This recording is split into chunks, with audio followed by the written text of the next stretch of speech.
One of my favourite things is to get out from behind the counter and go and visit local cheesemakers. We've got a lot of great artisan cheesemakers in Australia who draw their inspiration from European classics, but still manage to make cheeses with a unique local character. Recently, I visited Nimbin Valley Dairy on the north coast of New South Wales, where Paul and Kerry milk their own herd of goats and produce some delicious handmade goat's cheeses. I adore goat's cheese, and later on in the show, I'm going to show you a great way to serve it. But first, we're off to Nimbin. Nimbin Valley Dairy is situated in the idyllic hills outside Nimbin and Byron Bay on the far north coast of New South Wales. They have their own herd of dairy goats and make several different types of cheese. I've come here to this beautiful part of the world to find out more. We're about 3/4 an hour from Byron Bay and half an hour from Lismore, an hour from the Gold Coast, and just 5 minutes outside of Nimbin. Well, we've been here for about 8 years. We came here just in 2002. When we started though, it coincided with a drought, and it's nice and green now, but actually for the first time ever, there was no rain and no grass, so we had all these cows at the time and no feed. And I was farming in partnership with my brother at Lismore, so we decided to take all the animals over to one farm because he was struggling too with the drought, and we just run it as one operation, and we did that. But of course, within a couple of months it started raining again, hasn't stopped. So we then had this farm over here with not enough cattle on it and weeds everywhere because it's a rainforest, so really quickly it turns back into weedy rainforest. So saw an ad in the paper for some goats, so we bought half a dozen goats. Our goats are free range, so they're outside all year. They have shedding for when it rains, because goats don't have lanolin in their hair. I don't know if you knew that. And they don't have much body fat, so they get cold, so they hate the rain. As soon as it rains, they go and sit in the shed. We've got bits and pieces of everything, mainly Sarnans, which are the white goats, and some British Alpines, which are the black and white ones, and Toggenburgs are the brown and white ones with the white points. As long as they're a good sturdy goat, that's the important thing for us. They're probably not going to win any awards at a goat show, but they do the job, yeah. Goaties! Goaties! At Kerry's command, the goats eagerly run over for milking time. Having these goats come straight off the lush pastures really adds to the flavour profile of the fresh milk. We definitely get better flavours in our milk and cheese from having pasture-fed goats. That's a big difference in flavour. If I was able to make cheese with raw milk, I'm sure I would, but by the same token, I don't feel I'm particularly restricted because I can't make raw milk cheeses. The fresh milk is pasteurised, then Paul begins the cheese making process, adding starter cultures and then rennet to coagulate the curd. So what are you looking for there, Paul? Just for when it starts to set, but it'll take about 10 minutes, so I expect it about 1:45. Okay.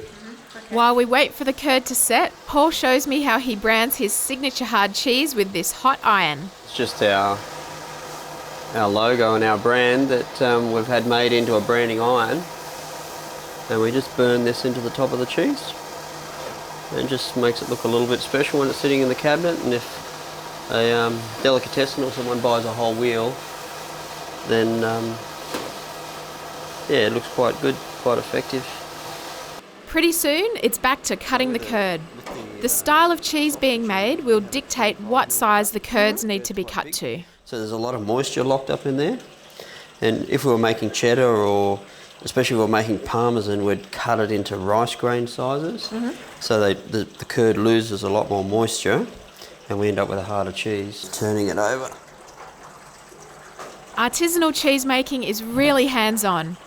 The curd needs to be constantly stirred to avoid lumps and uneven texture in the cheese.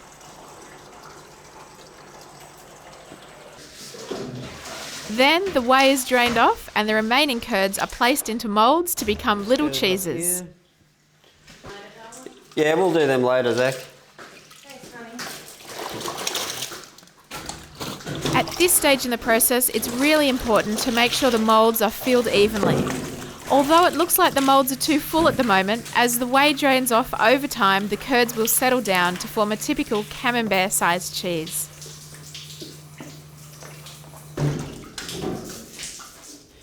Fresh cheeses must be turned regularly in the first few hours to make sure they mature evenly. After the first turn, these cheeses will be left to drain for an hour or so while we go and have some lunch. Job's done. Welcome back to Channel Cheese and Nimbin Valley Dairy. Having spent the morning milking goats and making cheese, it's now time for a bit of lunch. Although they're a goat dairy, Nimbin Valley also use local cow's milk to make this creamy cheese they call white cow. Our white cow. Yes. We call it white cow. You probably realise from all our names, we have white cow, white goat, sweet goat, St. Billy. It's based on a camembert or a brie, but it's not a camembert, it's not a brie, it's our interpretation of it, so we gave it a new name. This one's about 5 weeks old, and it's not going nice and gooey around the edge.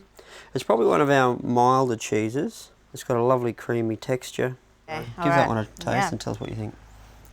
Oh, it's so luscious. Got some lovely creamy flavours, creamy texture. It's very creamy, isn't it? Buttery flavours. And the rind is really mild, isn't it? There's just like a tiny flavour coming in from that. It's a really simple rind, just a white mulled rind. We tried to let the milk flavours show through. Yeah, it does. It really comes through. Yeah. You can really taste that. Just that milk and cream. So Quite I just rich. can't believe how velvety it is. It sort of coats right around, doesn't it? Now the next cheese, made out of goat milk. Okay. We make them into square cheeses, mainly just for us in the maturing room, so we can distinguish cow from goat. Okay. There's no Yeah, that's confusion. important. So if you've got to rush in there and pick a cheese, you know a square one's going to be goat. The cultures we use are really simple, basic white mould cultures, and we're hoping that the goat milk would speak through. Okay. This one is really ripe, and you'll see as soon as we cut it, it's nice and Oh, gooey. wow. Okay, yeah. Because it's a little bit older, you'll start to see some goat milk flavours coming through, a little Okay. bit stronger than that. Now, just before you cut it there, like there's quite a difference in colour there, and a lot of people do ask me about that. The cow's milk cheese tends to be more yellow and buttery, Yeah. and the goat's milk one tends to be quite white. Yeah, goat milk is just a very, very white milk. Buffalo milk is even whiter again. It's almost pearly white. It's just the way the goats deal with the carotene in the grass. Yeah, sure. They metabolise it differently to the cows, so the milk ends up a different colour. Okay. Yeah. Do you want to try that one on some bread because it's a bit gooey, or do you want to try it by Can I itself? try it by itself? I'm Yeah. a bit of a cheese purist like that. Then I'll try it with a bit of bread. Oh yeah, yum! Look at that. Wow, look at that texture. Okay, those goat's flavours, they come through, don't they? Yeah, but It's so creamy still. they don't come through straight away though, No. do they? They do. It's almost buttery at the beginning again, like Yeah. the cow's milk one was. All of our soft cheeses are called Billy, Yes. and this is an acid curd or a lactic curd. So we try to keep it in the Billy family, but it's made in the vein of a French cheese called the Saint Maur. So that's where we got the Saint from. Okay. But it's actually in the shape of a peladon. One day a French guy turned up who'd been making cheese in California. He said, I want to come around and make some cheese. So he came around and this is the cheese he Wow. made. Okay. Great. So So it's a fairly traditional recipe then. fairly traditional recipe. Although this is made from pasteurised milk, of course, and his was a raw milk cheese. And remember before I was saying about we can add all these different cultures in to try and get those raw milk flavours? Well, this is the one, and the culture list is about that long. Right. Okay. So it's got a heap of different cultures in it. Okay. And, Well, my anticipation is growing now. I've got pretty high expectations. Oh, let me just have a look at that texture. Oh, wow. Look at that. and we start eating this at about 10 days, and it's solid all the way through, Yes. and So you eat it fairly fresh? very fresh. I probably wouldn't eat it any riper It's just than that. dripping down. Yum. And the flavour actually at this stage is much different to when it's Okay. fresh anyway. I'll give you a taste. Great. When it's 10 days old, it's got a lot of citrusy lemon flavours through it. Whereas I think now a lot of the goat notes are really starting to dominate. It's got a kick to it. I think you have to like goat cheese to like it. Luckily, I love goat's cheese, so that's okay. The goat flavours are certainly quite strong, but they're not like animally or overpowering or anything. It's just more pronounced what you would normally find in a goat's cheese. Yeah, I think so.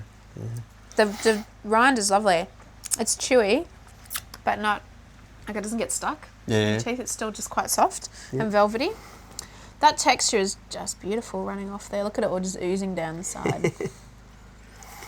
We had a lot of trouble making this because it's such high humidity here. You couldn't dry the cheese out enough.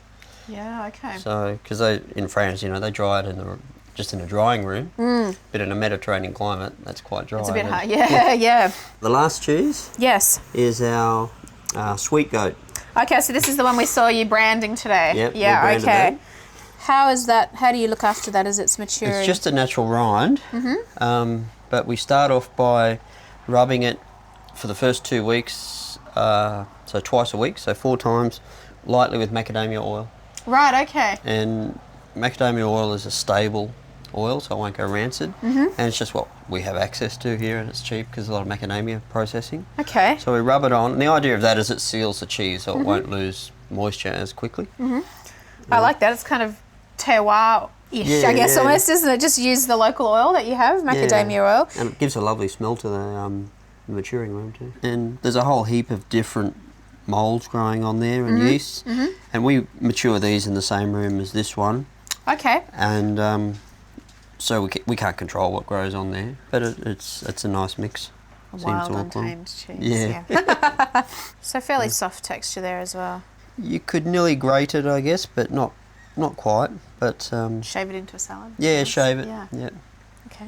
Yep. Or just a lovely table cheese. So smooth. And again, almost like this one, really elegant, quite gentle flavours. It's got some nice, I describe it as cheesy flavour. But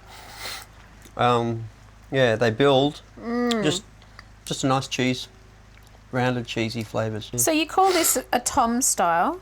Yeah. Just explain that word Tom, because I guess that's something that we get a lot of questions about. Yeah, right. Tom in French, I think, and you correct me if I'm wrong, is just basically a shape of a cheese. It's round. Yeah. Not a ball, but a cylinder, a squat cylinder. Yeah. So, and then they follow it with a region of wherever it's made. So Tom de Savoie is from Savoie, and Tom de Bresse is from Bresse, and I guess there's other Have Toms. Tom de Nimbin Valley. Yeah.